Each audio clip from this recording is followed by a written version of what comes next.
Hi everybody, and welcome back to another episode of the Relationship Arena. This is where we dive into that space all about relationships, and we look to kind of discuss what's going on in the arena, what it means to talk about relationships, to look at them, to really kind of dive into some of the topics that perhaps we don't talk about so much but are so important to understand. And I'm here today with the fabulous Laura, and she's going to introduce herself in a moment, but I do have to say I'm not in my office today, as you can probably see, and yes, that is a pumpkin that's stuck onto my mantelpiece. Went to do recording today, and there's trees being cut down, my ducks are hating it, they're squawking, so I've shut myself in the dining room, but you get a little bit of glimpse of my non-minimalist life. And we are getting ready for Samhain, which for us is our new year, so you're going to have to take us as we find us today. There we go.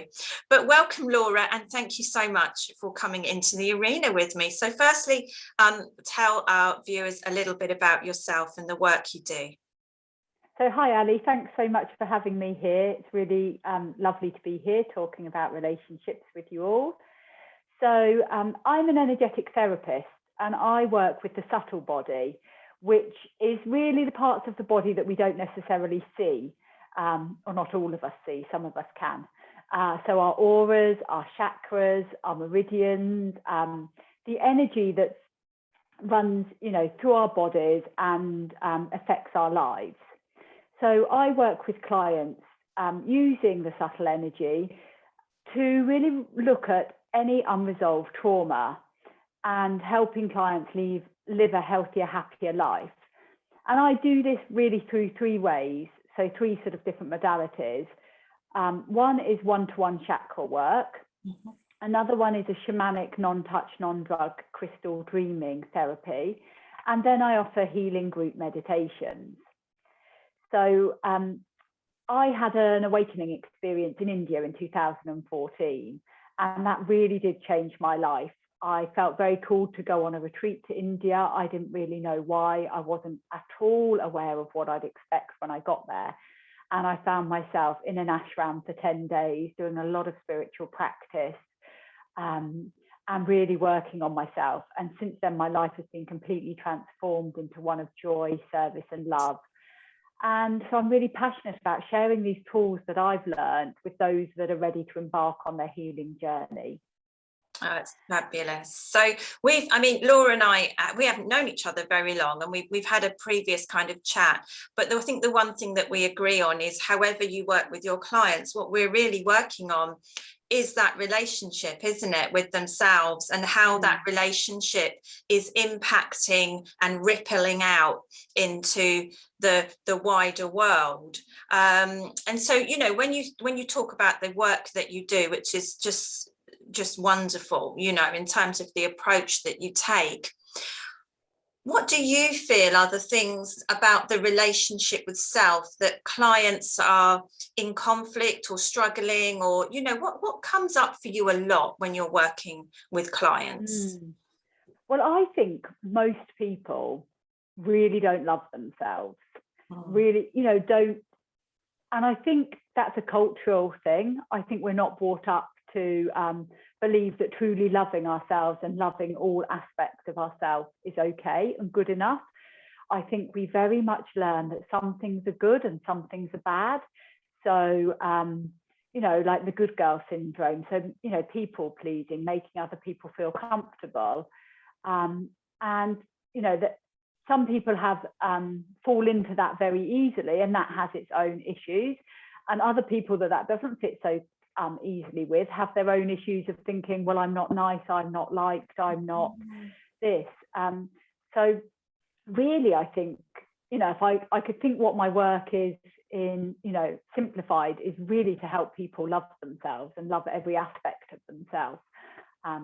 That's where my healing journey started. And I think that will transform the world if we can all learn to do that. Wouldn't that be amazing? I think you're absolutely spot on. And we are really brought up to, when I ask clients that question of what about yourself do you like, it's often the hardest, most emotional question, because we're never encouraged to do that, and yet we can list all the things about ourselves that we want to change, you know, that aren't quite right about ourselves. One of the fascinating things that I know you dive into in your type of work is, you know, the relationships that we bring from previous lives, you know, and how that is impacting. And we spoke before I pressed record, you know, when I'm talking about love relationships and love ships, you know, people think about soulmates, don't they? And you said about the twin flames, and you know, they're looking for the one, you know, who's going to like tick all of the boxes, and it's just going to be magical. But you know, you have a kind of a different view, so explain to the viewers a bit about how we bring these relationships with us, and your view of kind of soulmates. Okay, so I guess the thing I should start with is that I believe we are all souls. We're souls having a human experience. So before we incarnate, you know, I like to think that there's sort of like a gathering of our soul family. So I think of it as a soul family. And we might say things like, oh, do you know what? I've done really well at learning forgiveness, but I haven't learned, what could it be? It could be, I haven't learned how to surrender, how to let go. Or someone else could think, well, you know, I haven't learned forgiveness yet. So, you know, we kind of work out between us all, and there's an amazing law called the law of economy, and everything just kind of works, where we all have, you know, these things we want to work on. And some of our soul family will stay as guides, and the rest of us will incarnate at different times. And we come down, you know, and we're born, and we forget. We forget everything we've agreed to do. So, you know, but we have got a very large soul family. And I sort of think of it as in concentric circles, that there are people that are our very close soul family, and then wider people. And then you can come across someone that is really difficult, you know, perhaps not very nice, perhaps, you know, shines a light in all the things you don't like about yourself. And you would never think that they're your soul family, they're your soulmate. You'd be like, oh, no, get rid of them. You know, if they're out of my life will be better. And I'm here to say, don't think that's true. I think they're your soul family. I think that's your soulmate. You know, not the one soulmate, but I think, yes, the person that you are instantly drawn to and feel like you have a massive connection with is a soulmate, and the one that pushes all your buttons and causes you, you know, a lot of discomfort and enables you to kind of learn and grow, they're also your soulmate. And so when it comes to romantic relationships, you know, yes, I think for some people in this incarnation, they do have a twin flame, a soulmate they are incarnating with, and that's it. But I think for most of us, it's more complicated than that. I think there are many soul family, soulmates. And, you know, we also have free will, so it's up to us. And I don't prescribe to if we found the right person, then everything would be magical, because it all comes back to us. So, yeah. Does that make sense? Yeah, I think that's a fascinating way of looking at it, because we know that people change relationships, sometimes through choice, but sometimes through bereavement, you know, and they go on to find, you know, new people that they love and they want to be with, you know. So if there was only the one, it would feel a little bit sad, wouldn't it, actually, you know, that you didn't get that opportunity.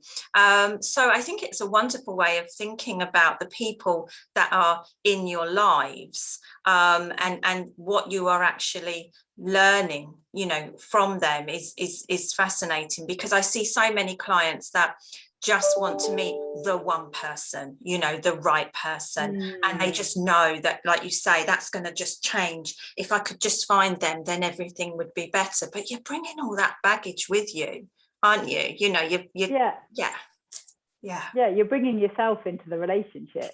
You know, so yes, I think that's a big part of it. And I do, like, I love, you know, thinking about my relationships. And I know that my ex-husband is definitely part of my soul family. You know, I know without a doubt, I felt it you know, and experienced very deeply in meditation, that he was part of my life. We were meant to come together. We were meant to have a son together. You know, that was part of our journey. And yeah, it was, you know, very important, I think, as souls for both of us. But as you say, you know, that relationship wasn't meant to last forever. It was meant to last for the time it did or thereabouts. And yeah, I think when we can realize that, it also can really help us let go and stop blaming and shaming and just think, okay, that's exactly as it was meant to be. And I love the kind of awakening that's happening recently. You know, like I know some people laugh at kind of Gwyneth with her, what's it, conscious uncoupling or something. Uncoupling, yeah. Yeah, so, you know, I like that idea that we don't have, you know, we don't have to buy into the traditional norms of what a breakup means, and to be able to kind of separate more positively, and still maintain love and respect, etc. I mean, that's very interesting, very topical, because on a sort of more tangible legal side, they're bringing in, you know, the introduction of the no fault divorce. So you haven't got to list all these things. And some people have very specific reasons, but lots of people reach the end of a relationship, and the process of the divorce actually creates more hurt because they're having to blame, and that, you know, it's a very blame culture. But I guess we as a society are only just embracing the fact that relationships and marriages end, and that's okay, because it was quite frowned upon previously, you know, to do that.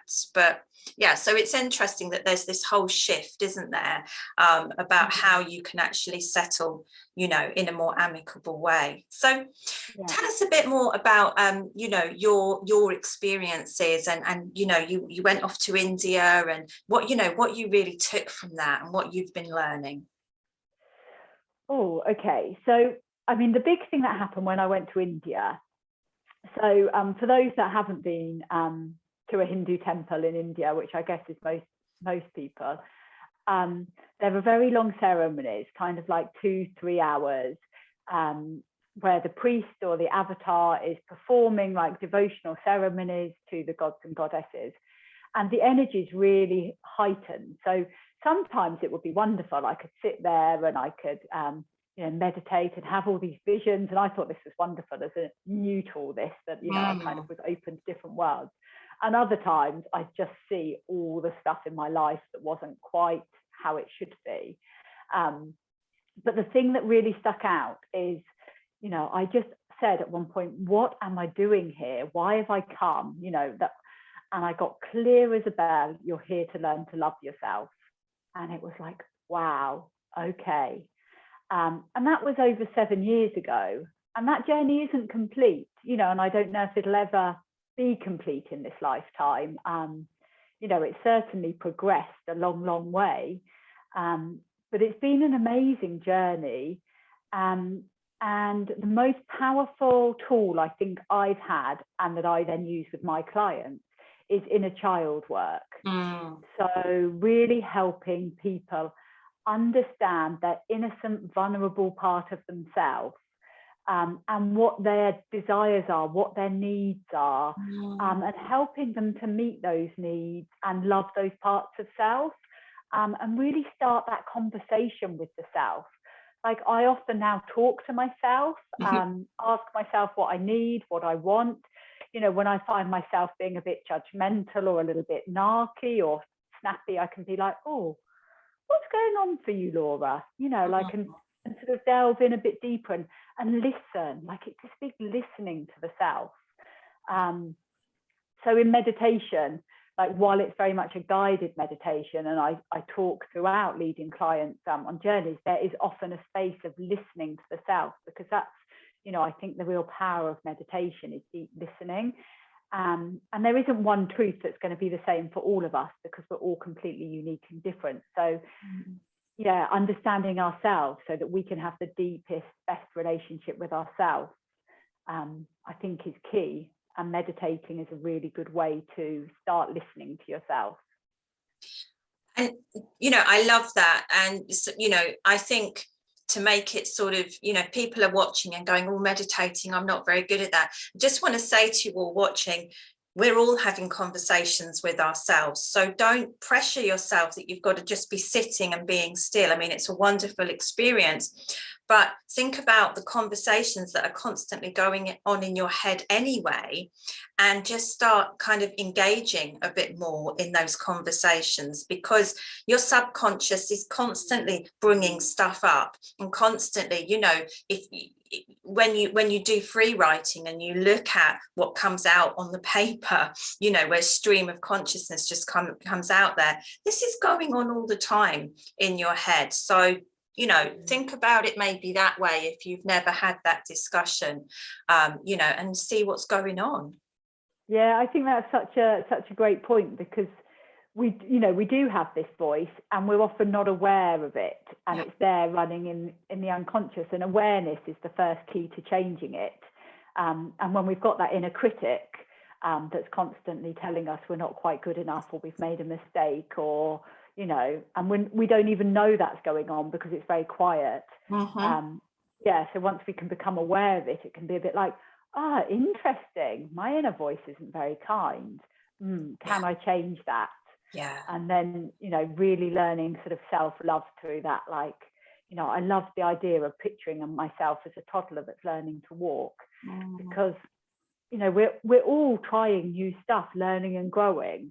And so it's the same process, being like, oh, whoopsie, I got that wrong. Okay, let's try again. Yeah. You know, it's okay to make mistakes, rather than my old voice would have been very different. Yeah. So I think when you give yourself permission to step into the relationship arena, instead of trying to suppress all of that and not listen and push it down and say, you know, even if you know that you're being critical, but then you say, oh, well, I shouldn't be saying that. It's okay to actually say, no, okay, that's what I'm saying. Why am I saying that? Let's actually have a discussion about it, and let those voices have a voice and let them be heard. And I think that's for me crucial about when you're in the arena, in the relationship, you know, you're having conversation. I love that. So we could talk for ages, Laura. It's been lovely to have you on this episode of the Relationship Arena. My last question, as always, to my fabulous guests is, for you, what does the concept of relationship mean? Thank you so much for having me. I've really enjoyed chatting to you. So relationship, I believe, you know, relationship is any dynamic between any person or people. So, you know, whether it be your parents, your children, your spouse, your friends, your colleagues, we're having relationship with people all the time, and ultimately ourselves. So I think it's understanding that all of these relationships offer us an opportunity and offer us a gift. And that's really, you know, I believe in how to know ourselves better. And I just often think I'm so grateful there are other people in my life, because actually if I pause and think about living in a world with just me, wow, that is a terrifying thought. And I don't think any of us would want to, you know, yes, we might like to run off, you know, to a cave for a weekend, or, you know, lock the door and have some alone time. But actually the richness of other people allows us to get to know ourselves better. So I think that's the real gift in relationships. Perfect. Thank you so much. So you're watching this on YouTube. If you look below in the comments, you'll see all of the links to Laura's website and where you can get in touch, because I'm sure lots of people are going to be wanting to find out more about the work that you do. If you have enjoyed this, then don't forget to like and also subscribe. There'll be a new episode every Wednesday with lots of new guests coming up. So thank you so much for your time. Thank you, Laura, again for being with us, and I'll see you next time in the Relationship Arena.